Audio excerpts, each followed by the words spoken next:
não podem explicar. Ele leva ao Pai as minhas intercessões. Quando dobro os meus joelhos em meio às tribulações, Aleluia. Ele ouve o gemido do meu coração.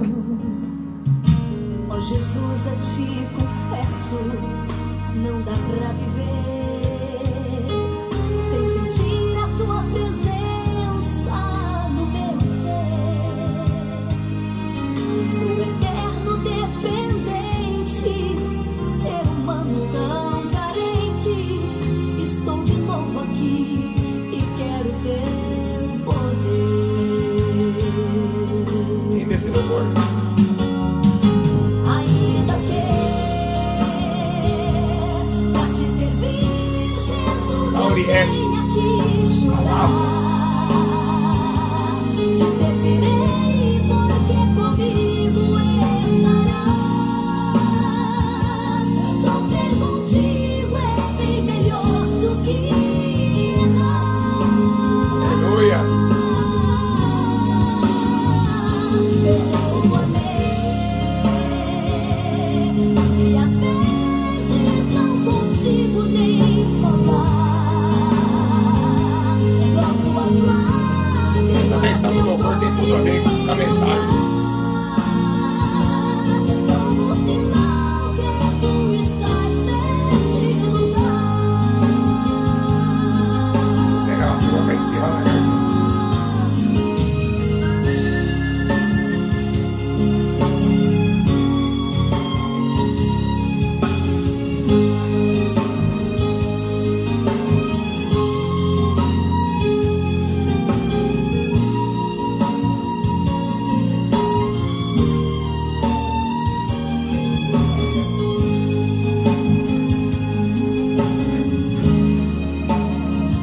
Oh, Jesus, a ti confesso, não dá pra viver sem sentir a tua presença no meu ser. Sou eterno dependente, ser humano tão carente. Estou de novo aqui e quero teu poder.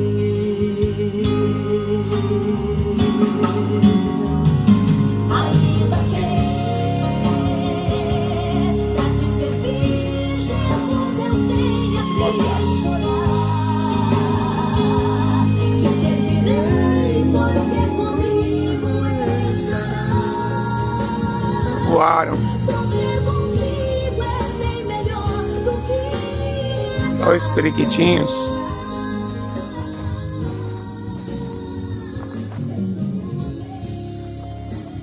Cachorrada.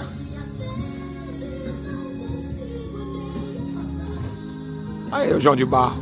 Eita, veio fazer uma visita. Faz tempo que eu não vejo ele. Glória a Deus. Aleluia. Ele tá lá na árvore, lá em cima, o João de Barro. Glória a Deus. Vamos lá, irmãos. ainda que pra te servir, Jesus, eu tenha que chorar. Te servirei porque comigo estarás. Sofrer contigo Casalzinho de é bem periquitinhos. melhor do que Tudo lindo da natureza. Tudo quanto o Senhor fez. É bom. E às vezes não consigo nem falar. Logo as lágrimas meus olhos vêm molhar. Como sinal que tu estás neste lugar. Sabe aquilo? Neste lugar. Deus. Ele é o... Não, chega. Peraí. Amém. Glória a Jesus.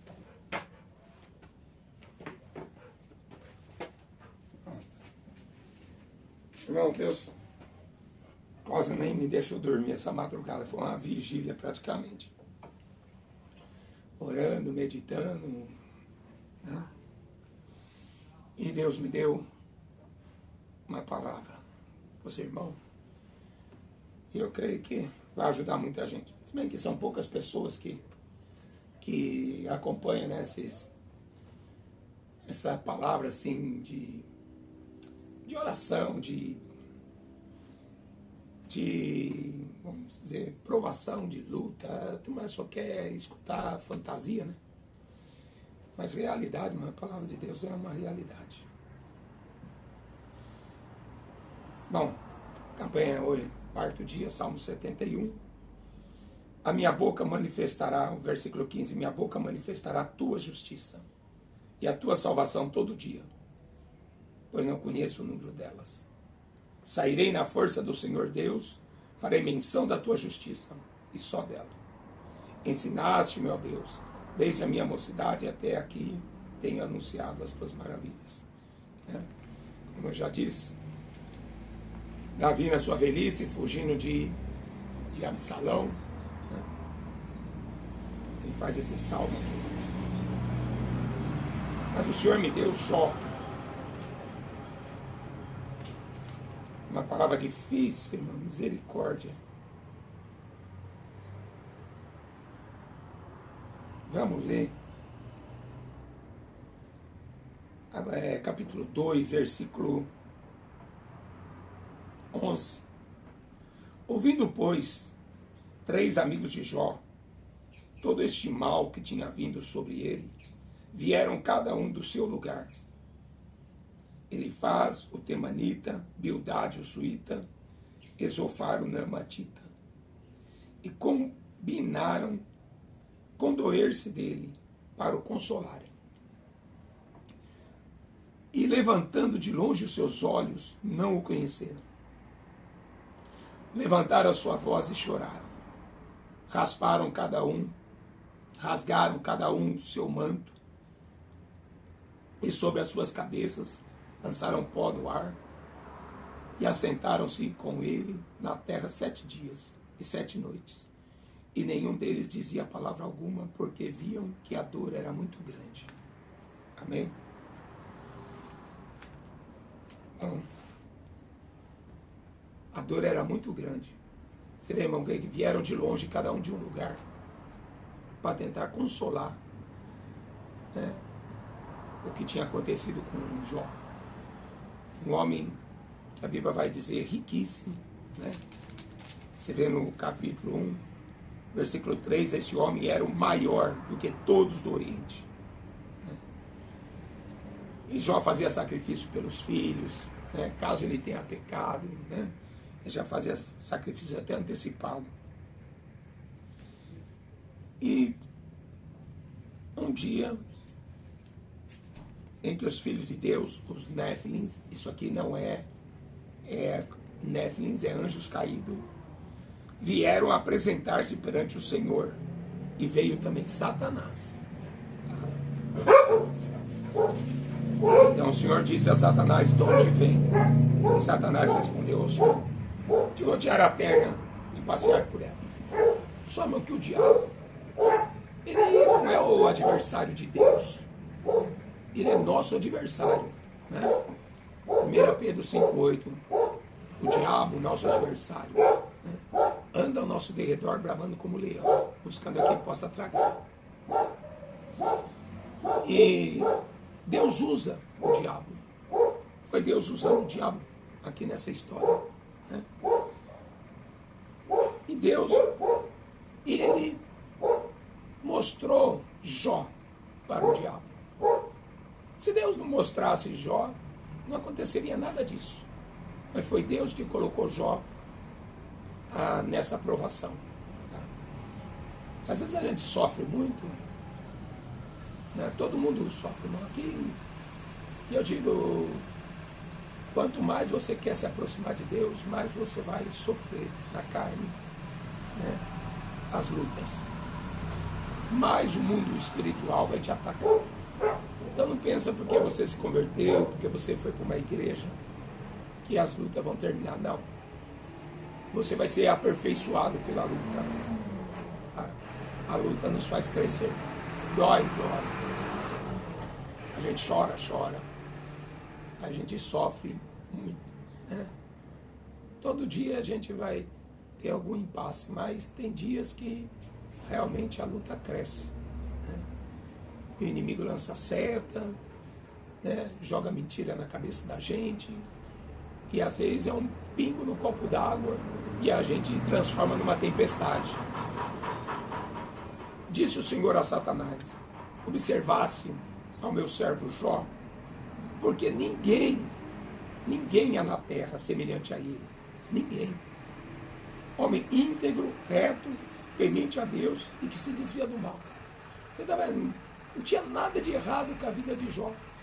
Deus está dando um testemunho que um homem perfeito assim aos olhos do Senhor, né? Pecador, claro, ele fazia sacrifício, ele também precisava fazer sacrifício para cobrir o pecado dele, né? Então ele também,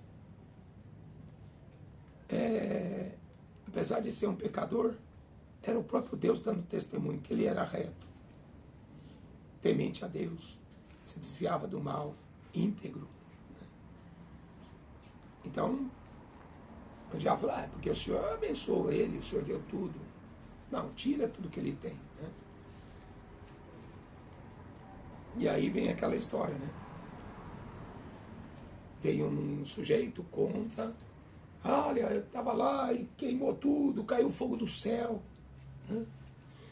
Olha, o teu gado, veio uma praga e matou o gado todo. Teus filhos estavam reunidos e morreram todos. Deu uma tempestade e a casa caiu. Uma notícia ruim atrás da outra, né? E sobrou só um, né? Sobrava um só para contar a história. E aí ele diz: então Jó se levantou, rasgou seu manto, versículo 21, 20. Raspou a cabeça e se lançou na terra e adorou. E adorou. Esse dia a gente escutou, né, o hino da Rose de Nascimento, Jó. Nu saí do ventre da minha mãe e não tornarei para lá. O Senhor deu, o Senhor tomou. Bendito seja o nome do Senhor. A gente se alegra muito quando Deus nos dá, irmão. Nossa, quando Deus nos dá, a gente faz uma festa, uma alegria. A gente conta para todo mundo a bênção que Deus deu. Mas quando Deus tira, a gente não quer contar para ninguém, né? A gente abaixa a cabeça, a gente entra no cantinho do quarto e vai chorar. Não é assim? É assim com todo mundo. Quando Deus tira, a gente quer culpar o diabo. E aí a gente fica procurando. Poxa, Senhor, meu erro. Aí a gente vai achar um monte de erro na gente. Jó podia ter pensado também, Jó, né?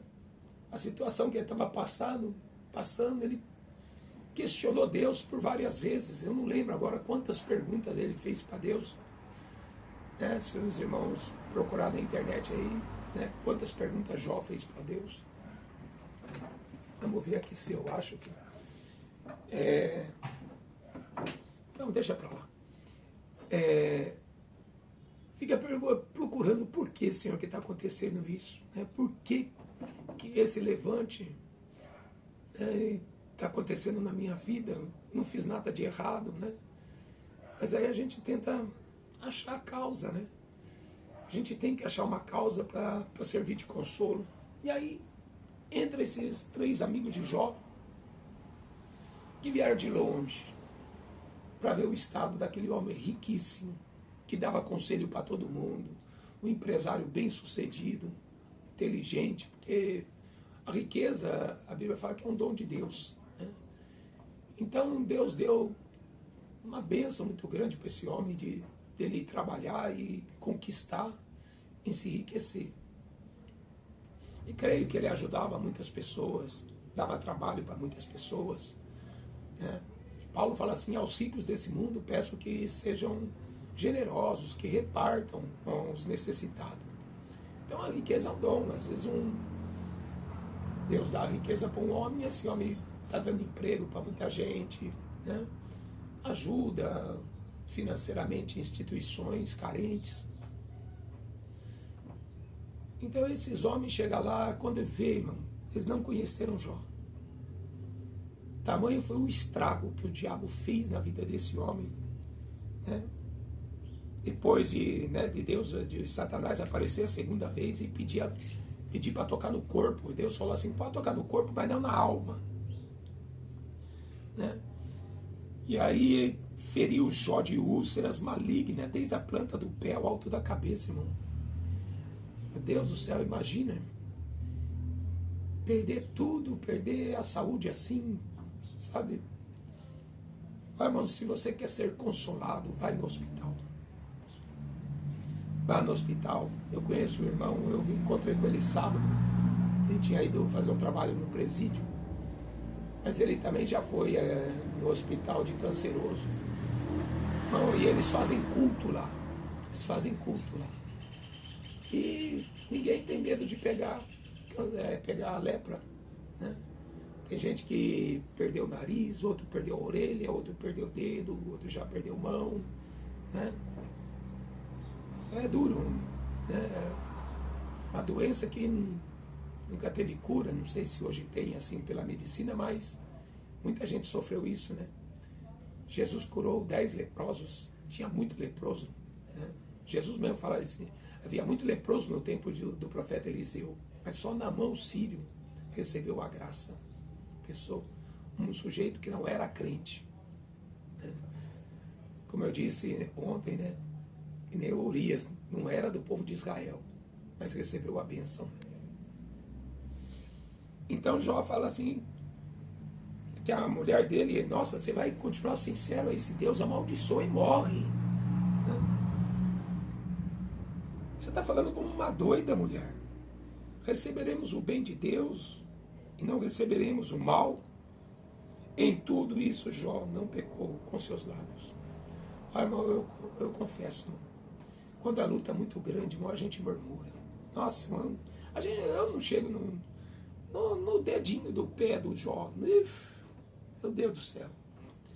Eu vejo o quanto que eu sou fraco, mano, de olhar, né, para a vida desse homem. A gente olha para Davi, a gente, nossa, eu quero ser igual Davi, matar gigante, urso, leão. Eu quero ser igual Moisés, levantar o cajado, atravessar o Mar Vermelho. Eu quero essa unção de Elias, de fazer fogo cair do céu. Mas ninguém se lembra de buscar a paciência de Jó. A esperança. Eu sei que o meu Redentor vive. Por fim ele se levantará. Ali, irmão, ele raspou a cabeça, jogou cinza, e ele estava no lixo. Ele foi para o lixo. Estava lá no meio do lixo, se sentindo um verme, diante de tudo. O que a vida dele tinha sido, e o que a vida dele tinha se transformado. A gente precisa lembrar mais de Jó. Mais de Jó. Porque a gente sabe que ninguém sofreu mais do que Jesus, porque ele levou o pecado nosso, suava a gota de sangue. Mas aí as pessoas falam assim, mas Jesus foi Jesus, né?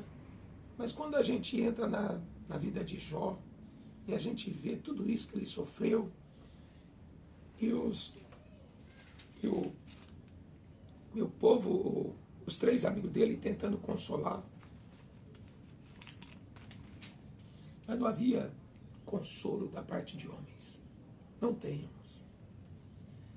Não existe consolo, né? Quando morre um parente, as pessoas falam assim, Deus quis levar, né? Mas a gente questiona, por que Deus que o Senhor levou? A gente questiona. Eu lembro quando meu genro morreu. Então, antes, quando eu soube ele estava com câncer, quando eu fiquei sabendo que ele estava com câncer, ele estava em Manaus, 2020. Aí eu já fazia quase 8 meses que eu estava viajando. Aí eu vim embora, eu falei, não, eu vou lá, vou pregar para ele, vou batizar ele nas águas, ele vai ser curado. Mas eu peguei essa Kombi e vim correndo embora. Andei 600 quilômetros num dia, andei mais 600 quilômetros no outro dia, mais 600 quilômetros no outro dia. Sabe, 4, 5 dias acho que eu estava aqui. Procurei um rio, o rio estava tudo seco, sujo. E ele trabalhava ele era professor numa faculdade e ele era fisioterapeuta. Não, pensa num sujeito super inteligente, casado com a minha filha mais nova. Um sujeito muito bacana, muito trabalhador. O pai dele não criou ele praticamente. Ele gostava muito do pai. Veio de uma família assim com muitos problemas, né? Catolicismo romano, tudo. Mas muito esforçado, né? Veio para Campinas, fez faculdade, trabalhando. E fez um ótimo casamento com a minha filha. Minha filha é virgem, casou com a minha filha. Casar virgem hoje é difícil. Teve um filho, meu neto chamado Pedro. Deus deu o nome para ele e revelou o nome para mim. Eles escolheram o nome, mas Deus tinha revelado o nome para mim. E aí eu vim para cá, batizei ele, né? Uma piscina onde ele trabalhava numa casa, numa mansão. Ele trabalhava para muitos idosos ricos, né? Irmão, ele era muito inteligente. Teve um dentista de Campinas que levou ele para o Paraguai para auxiliar ele nas palestras, né? Então tinha um futuro assim brilhante, né? No campo, na área que ele escolheu de fisioterapia. E tudo estava bem, tudo estava ótimo. Ele conseguiu a família que ele queria, ele conseguiu a esposa que ele queria, conseguiu o filho.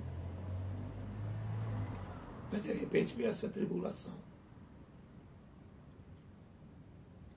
O câncer. Lembro-se aqui na medula. Né? É um câncer muito devastador, muito bravo. Ele operou, ele fez quimioterapia, operou de novo. Irmão, que luta, e eu não estava aqui. Eu estava viajando, eu estava no Rio Grande do Sul. Estava na cidade de Santa Maria. Até hoje dói, irmão. Porque eu estava fazendo a obra.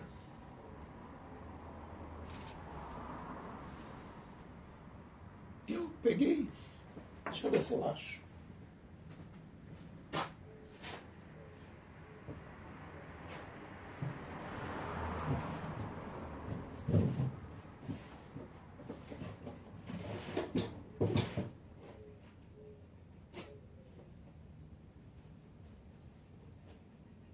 Eu não sei onde eu guardei.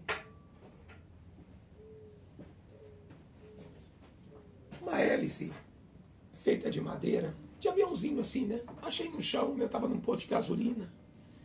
E eu constantemente ligava para ele, orava por ele. Mas nesse dia eu peguei esse negócio assim na mão, saí andando no meio do posto. E orando, nossa, eu nunca fiz uma oração com tanta fé. Ele já estava ruim, né? E eu fiz uma oração com tanta fé em nome de Jesus e tá. E o coração apertado, né? Se eu voltava para cá, eu volto, né?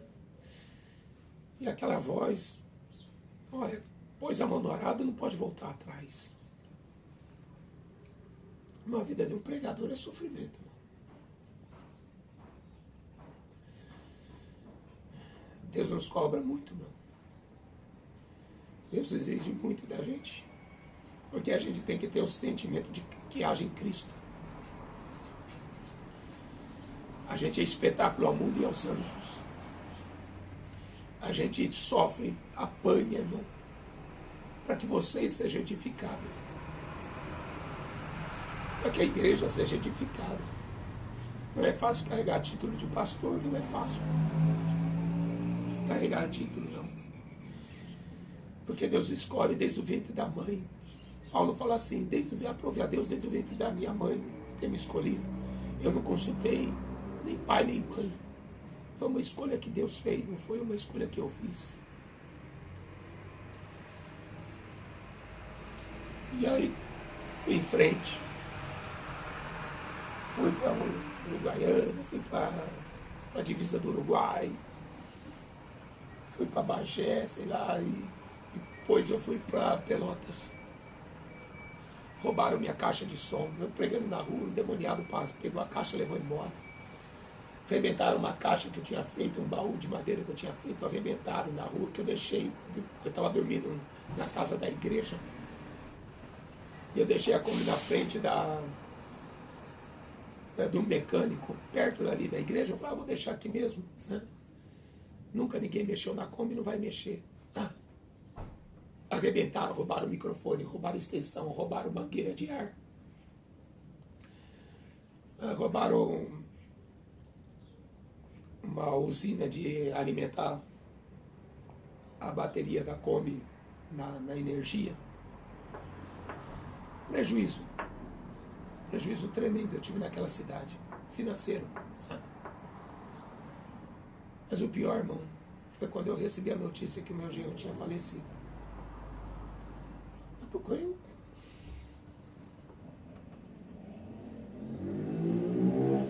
procurei o canto do mato, estava no posto de gasolina, tinha um canto lá no mato, eu fui lá chorar.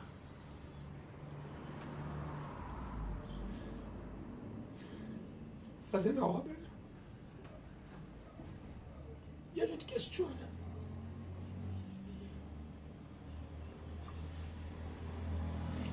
Quando a gente perde, a gente fica tentando procurar. Por que o Senhor fez isso? Por que o Senhor permitiu? Me perdoa, mas toda vez que eu lembro do meu genro, eu choro. Não pela minha filha, sabe? Por ele, assim, irmão, ele tinha tanta alegria de viver. Uma pessoa tão animada, irmão. Não era crente, irmão, mas uma pessoa assim tão animada, disposta a trabalhar. E a gente vê tanto crente, irmão, murmurando. Tanto crente reclamando. Eu mesmo, às vezes eu tenho vergonha de mim. Querendo viver. E a gente vê tanta gente cometendo suicídio, no quarto, depressão, com saúde. Com saúde, irmão. Mas olha a vida de uma pessoa que serve a Deus. Segundo Coríntios 11. São hebreus, 22, versículo 22. São israelitas? Eu também. São descendência de Abraão? Eu também. São ministros de Cristo? Falo como fora de mim. Eu ainda mais. Trabalho muito mais, açoite mais do que todos eles. Prisões, muito mais. Perigo de morte, muitas vezes. Recebi dos judeus 5 quarentenas de açoite menos 1. 3 vezes açoitado com vara, 1 vez apedrejado, 3 vezes sofri naufrágio, 1 vez, 1 noite e 1 dia passei num abismo, em viagem, muitas vezes em perigo. Em viagem, muitas vezes em perigo de rios, em perigo de ladrões, em perigo da minha nação, em perigo dos gentios, em perigos na cidade, em perigos no deserto, em perigos no mar, em perigo entre os falsos irmãos. Em trabalho, em fadiga, em vigília muitas vezes, em fome, em sede, em jejum muitas vezes, frio, nudez, além das coisas exteriores que oprimem a cada dia, o cuidado de todas as igrejas. Quem enfraquece que eu também não enfraqueça? Quem se escandaliza que eu não me abraso, desejo por mulher? Né? Paulo falou assim, só Pedro tem direito a ter uma companheira? Será que eu não posso andar com uma irmã? Porque Jesus tinha muitas mulheres que o serviam, que ajudavam, né? Mas Paulo era homem como qualquer um de nós. Né? Quem se escandaliza que eu não me abrase, quem enfraquece que eu também não me enfraqueça? Não, eu também sou fraco, como Elias era fraco, sujeito às mesmas paixões, eu também sou fraco. Às vezes a pessoa escandaliza com a gente, irmão. escandaliza com a gente, olha, aquele pastor caiu, olha, aquele pastor caiu. Né? Bom, quando eu vejo as pessoas criticando o pastor, esses canal de fofoca, falando da vida de pastor, eles não sabem o que o pastor passa, não sabem, aí cai, aí as pessoas metem o pau e cai de pau em cima, sem piedade, sem dó, sem conhecer a vida da pessoa, sem conhecer o histórico da pessoa, o que a pessoa já sofreu, para chegar até onde ela chegou. O cair é do homem, o levantar é de Deus, né? Se convém gloriar, gloriar-me-ei no que diz respeito à minha fraqueza. Aí no capítulo seguinte, no capítulo 12, no versículo 10, eu falo assim, por isso eu sinto prazer nas fraquezas, nas injúrias, nas necessidades, nas perseguições, nas angústias por amor de Cristo. Porque quando eu estou fraco, eu sou forte. Quando eu estou fraco, eu sou forte. Voltando para o capítulo 4 de 2 Coríntios. A carta de 2 Coríntios, Paulo faz um desabafo. Tá? Porque ele estava sendo rejeitado. Lembra na carta de 1 Coríntios? Ah, eu sou de Paulo, eu sou de Pedro, eu sou de Apolo. Estava tendo uma briga ali para ver quem era o melhor, quem era o maior, quem pregava bem, né? Quem era mais crente. E começaram a criticar Paulo. Começaram a rejeitar a própria igreja que ele praticamente fundou. Né? E aí ele fala, eu pus o fundamento, outros edificaram sobre esse fundamento. Então ele faz essa segunda carta, que é uma carta de consolo, de mostrar que o sofrimento, as perseguições, tudo cooperou para o Evangelho. Né? Tudo estava cooperando pelo Evangelho. Ele estava entendendo que ele estava sofrendo. Jesus, quando apareceu para ele, né? Deus falou assim, ele vai ver o quanto ele vai sofrer por causa do meu nome, o quanto ele vai sofrer. E não foi só porque ele perseguiu a igreja. Né? Tudo era um trabalhar de Deus. Né? Deus opera o querer e o efetuar. Através de tudo aquilo que ele fez contra a igreja, aquilo foi um combustível para ele fazer muito mais pela obra de Deus. Você entendeu, irmãos? Não é o diabo. O diabo é um cachorro amarrado na coleira de Deus. Se não me engano, foi o Martinho Lutero que disse isso. Não é o diabo, irmãos. É Deus nos provando. É Deus. É Deus nos aperfeiçoando. 2 Coríntios 4, versículo 7. Temos, porém, esse tesouro em vasos de barro, para que a excelência do poder seja de Deus e não de nós. Em tudo somos atribulados, mas não angustiados, perplexos, mas não desanimados, perseguidos, mas não desamparados, abatido, mas não destruído, trazendo sempre por toda parte a mortificação do Senhor Jesus no corpo, para que a vida de Jesus se manifeste também no nosso corpo. Assim nós que vivemos, estamos sempre entregues à morte, por amor de Jesus, para que a vida de Jesus se manifeste também na nossa carne mortal, de maneira que em nós opera a morte, mas em vós a vida. Está vendo, irmãos? Temos, portanto, o mesmo espírito de fé, como está escrito, criei, por isso eu falei. Nós cremos, por isso também falamos. Sabendo que o que ressuscitou o Senhor Jesus nos ressuscitará também por Jesus e nos apresentará convosco. Porque tudo isso é por amor de vocês, para que a graça multiplicada por meio de muitos faça abundar a ação de graças para a glória de Deus. Por isso não desfalecemos. Mas ainda que o nosso homem exterior se corrompa, o interior, contudo, se renova de dia em dia. Porque a nossa leve e momentânea tribulação produz para nós um peso eterno de glória muito excelente, não atentando nós nas coisas que se veem, mas nas coisas que se não veem. Porque as coisas que se veem são temporais, mas as que não veem são eternas. O meu consolo, minha alegria, é saber que o meu genro, eu vou ver ele lá. Eu não posso trazer de volta, não pude convencer Deus de curá-lo, mas o meu consolo é que eu vou ver ele lá. Eu vou encontrar com ele novamente. Você vai encontrar com a sua mãe, com o seu pai, né? Com o seu marido, com o seu esposo, com o seu filho. Essa é a nossa consolação, irmão.